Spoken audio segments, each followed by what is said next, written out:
lumière yi Habib yaay wàcc lumière aja jërë ngeen jëf mbokk yi ginnaaw ba fi jàlle chaque jour rek di félicité le promoteur Baye di félicité tamit comme ni ko waxee rek Modou Mbaye chaque jour contentement te nee naa la presse bi lépp lu fi ñëw Modou Mbaye moom léegi bu kenn def bu voilà léegi nag daf ñu koo tàmmal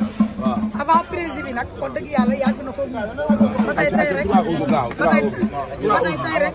gannaaw face to face moom présenté dañ koy laaj rek waaw nan la gisee nga am te ni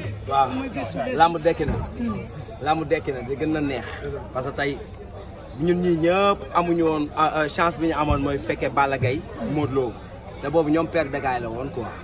mais maanaam xale yu nekk seen ci suñu génération màggandoog ñun ñëw tool du war a bëri bés bu toll nii war a bokk ci bés bu toll nii yaakaar naa ni c'est une première muy Liss Ndiago ak Ada Fass ñu ñaanal leen yàlla defal leen jàmm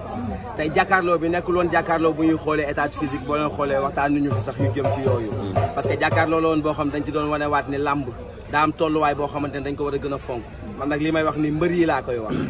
dafa am loo xamante ne nii bu taxee ñu naw la dafa am loo xamante ne bu taxee ñu bëgg la da nga koy fonk muy làmb am na yu bëri yoo xamante ne ni ñu ngi leen ciy woo ñoom mbër yi ñuy génn bitim réew di ko defeek yooyu buñ koy def làmba tax ñu woo leen ci kon ñoom nañ respecté làmb nañ xam cër bi làmb am ci ñoom nañ xam cër bi ñu war a jox làmb ñu bëri war nañu mën a gën a jox cër làmb parce que buñ leen xamee ci àdduna làmba tax kon nañ gën a bàyyiwaat xel loolu surtout mbër yi lu mel nii yombul promoteur bi ay millions lay génne def ko ci te ci lii ci wàcc ay combat rek la waxuma la ak li mu def ci combat bi ci budget beeg yooyu kon na gars yi gën a fonkaat làmb rawatina mbëri ñoom rek a ciy gañe tey mbëri yi ñoo doon vedette yi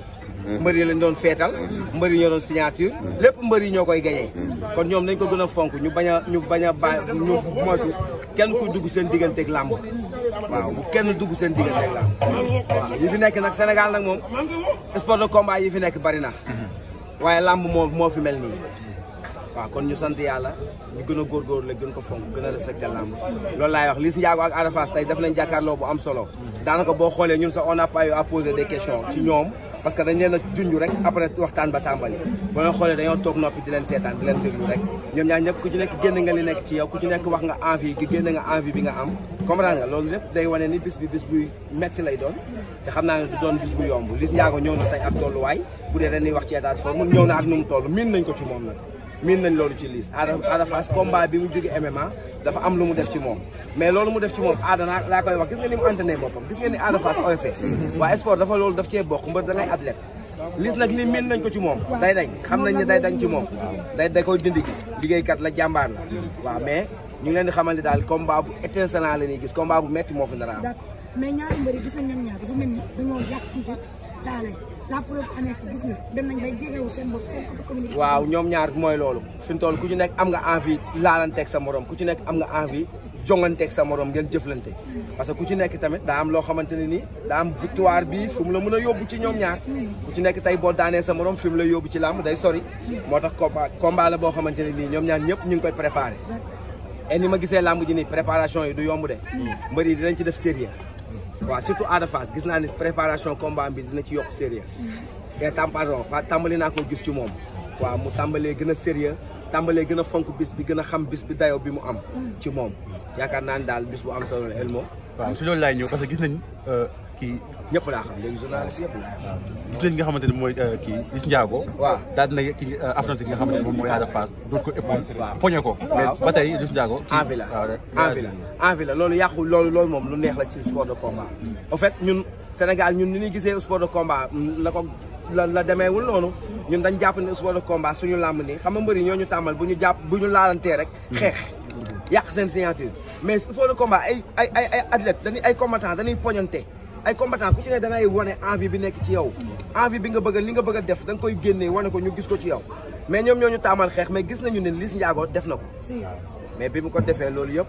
daf lay wan ni moom bëgg na daje ak Ada ci saasi parce que Liss buy wax ak Ada sax da ngay xool kanam gi day mel ni kuy bëgg a jooy parce que day li waaw xam nga loolu da lay wan ni envie bi quoi ak ñeme gi mu ñeme Ada waaw mais nag Ada daa mel dafa am lu muy sóor ci Liss de sóorul dara ci Liss Ada Fass calculé wul dara ci Liss Ndiago tey dañ ko damaa gëm ni sax Ada tey dañ koo yeb Ada tey dañ ko yab te maa ngi soog a gis Ada respecté ñi ko yab. waaw Ada de commencé na déggal ñi muy waxal ñi koy conseillé commencé na leen a déggal. parce que gis nañ ñu demoon tey il a non waxuma la tey sax dafa def maanaam yëfu man damaa jaaxle. parce que man Liss bu ko provoqué ci loolu Ada da ko ciy fekki. bi ñuy tegaat image bi muy kaji leget bi yooyu yëpp c'était pour génnewaat liu Ada orgueilam mais gis nañ ne c'est mu ngi garder calme mi ngi garder sérénité combat la boo xam du yomb ay xale koy bëree te lamb ji man war naa mën a yokk lamb war na mën a yokk lamb war na mën a yóbbu lamb fu sori waaw te lamb bi yi fi yóbbu woon lamb ci kaw fu sori presque rek ko yóbbu woon ci fu sori kon ñun nag am nañu sas am nañu sage boo xamante ni chance la ci ñun ñu war a mën a yóbbu làmb ci niveau bi nga xam ne foofu la ko paay yóbbu bàyyi ñun ñu yóbbu ko feneen te ñu ngi ci yoon bi parce que ñu ngi koy liggéey wax dëgg yàlla ñu ñëpp gaa yëpp fii ay jàmbaar lañ loolu daal laa amoon lu ma lay wax ay ku wax ci bëre Ada Fass ak Liss Ndiago Liss Ndiago mooy mbër bii bëre ci biir combat bi fu ko bëre fekk mu bëre Liss bu doon dóor nga jàpp ko sax mu bàyyi dóor bi bëree gi Ada Fass nag yaram bi foo ko laal ci yaram bi bëree la. boo leen doon jox 50-50. 50-50 lañ leen di joxe ci làmb ji ci bëre. mais ci xeex Liss Ndiago ëpp tuuti chance. 50-50 en lutte. bu fekkente ne dañuy dem en bagarre 60-40. d'accord 60 pour Liss ba 40 pour Ada ci bagarre. ñu dégg ko mu ne combat bi la gën a respecté ci biir combat mi ngi soog a bëri ak moromam. Ada loolu lan lay wax. wane na ko sax man gis naa ne sax mi ngi koy wane ci face to face bi mi ngi wane ni combat bi fonk na ko mais tamit ki muy bëreel moom day signaler gauche jàpp droit da lay wan ni bugguma li may def da lay wan ni yaa ma mën ak yooyu nga def lu wax mais champion la ndaanaan la ci biir géew. ci biir géew c'est un vrai sportif c'est un vrai combattant il a l'esprit d'un combattant ci biir géew waa 2S nii lañ mel tey dañuy fay télé gis ngeen lamp yàlla yaa def jàmm ci côté xeex Liss Ndiago mooy favori ci côté xeex bu dee lamb ji dafa jeexee ci xeex non kon mën naa ne Liss Ndiago moom mooy favori d'accord léegi actualité bala ngaa dem mais ci côté bëre kan mooy Boy Niang ñu gis di ci am ndax mënu ñoo wax ak yow